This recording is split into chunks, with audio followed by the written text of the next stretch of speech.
Now listen to this. This is mind-boggling. This is just too much. This hadith is too much. As in, it's so powerful. If you were to reflect on it, you should, maybe faint. When Allah loves a slave, He calls on Jibraeel. Who's Jibraeel?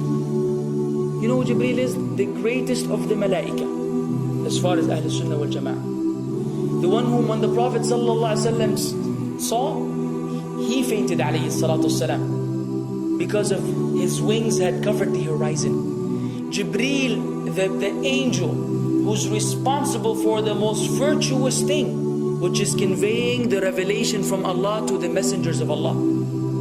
Jibraeel, and what do you know about Jibraeel? Allah said, whoever is adu, whoever is an enemy to Jibraeel, then Allah is the enemy to the disbelievers. Allah defended Jibraeel in the Quran. Jibraeel, the one who took the Prophet ﷺ in Al-Isra al-Mi'raj, in the ascension to the heavens. Jibraeel, the malak which we don't know what to say about, because of his honor and his virtue in the sight of Allah.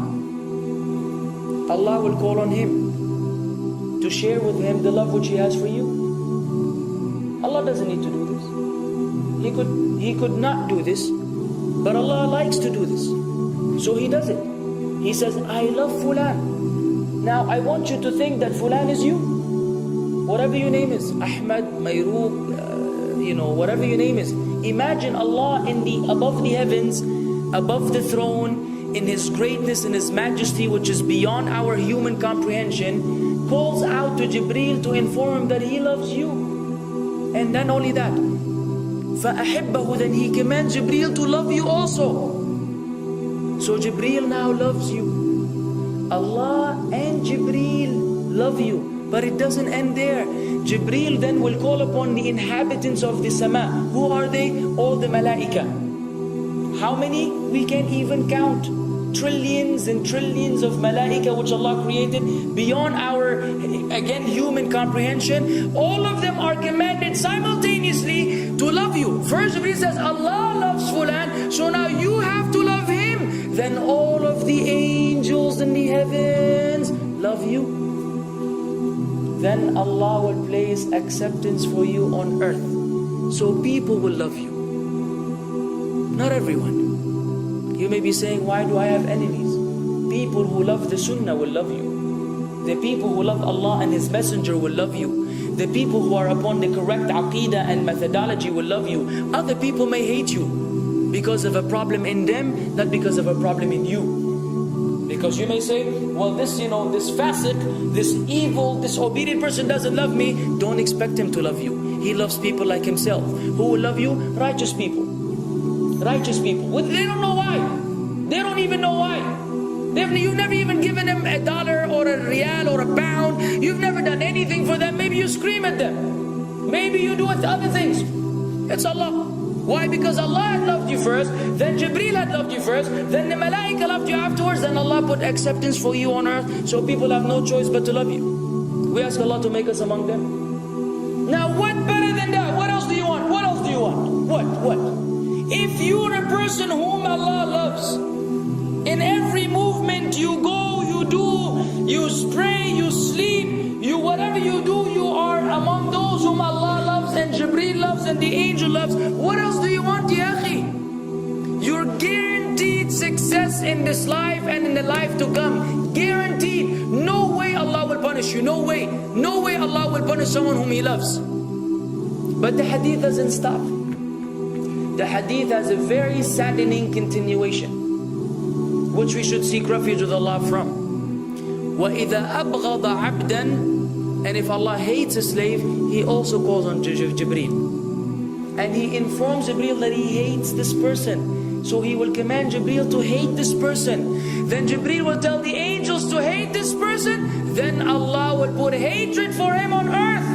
La ilaha illallah. Imagine you walking upon the planet, the face of the earth which Allah created, while Allah hates you, and the angels hate you, and Jibraeel hates you, and the righteous people hate you. What a sad state for a human being. And ikhwan, we could be one of those as well. If prideful, arrogant, you are qualified for this hatred, because Allah does not love kulla mutakabbirin jabbar. Allah does not love the arrogant, the prideful. If you go against the sunnah, then Allah does not love those who go against the sunnah. If you don't observe taqwa, and you don't observe ihsan, and you don't observe tawbah and tatahur, then again we are disqualified. If you, many things which we can mention, many things which will bring about Allah's hatred and deprive us of Allah's love. It's a very sensitive situation, meaning right now, you have to be one of these two. Either Allah loves you or He doesn't. But there's always good news, even for those people whom we can be amongst. It's not too late because you're alive. It's not too late because it's Ramadan. It's not too late because you're breathing. Even if you led a life of someone who had attained Allah's hatred, if you were to return to Allah, then Allah will love you and be happier.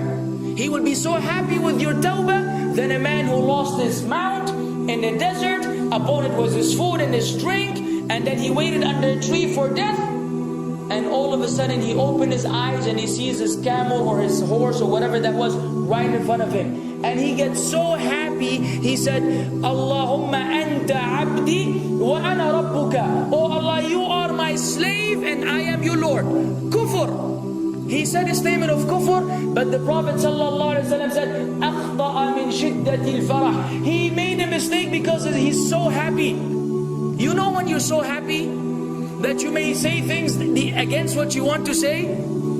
When you're so happy that you just, you say words that mean nothing to anyone? Allah is happier when you return to Him than that person. What else do we want? For how long are we going to stay away from Allah?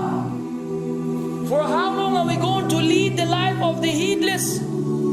For how long are we going to go against the sunnah? What are you waiting for? Death? Death. حتى إذا جاء أحدهم الموت قال رب ارجعون لعلي أعمل صالحا فيما تركت كلا. Until when death comes to one of them, you say, oh Allah, allow me to return so that I may do good in that which I left behind. And it will be said to him, no, it's only a word. إنها كلمة هو قائلها. It's nothing but a wish and a word he will have. It will not be fulfilled. Let us not wait for death, ya akhwan. If each one of us here, by Allah, if each one of us here acted upon the sunnah, lived according to the sunnah, and invited people to the sunnah, and enjoyed what is good, and forbade what is evil, wallah, we will make a major change in the city in which we live. And if Muslims hearing this all over the world had that same attitude, then we will change the condition of the whole ummah. So no enemy can come and play games with us. We will squash them, all of them. Because Allah will defend. إِن تَنْصُرُ اللَّهِ يَنْصُرْكُمْ وَيُثَبِّتْ أَقْدَامَكُمْ. If you aid Allah's deen, Allah will aid you and will keep your feet firm. But we don't even live according to the sunnah, let alone be given victory over the enemies. So we're being humiliated in everywhere we go in the world. So let us make that change. Now that Ramadan is here, now that you've been given this sudden inclination towards good, if we don't succeed, if we don't take advantage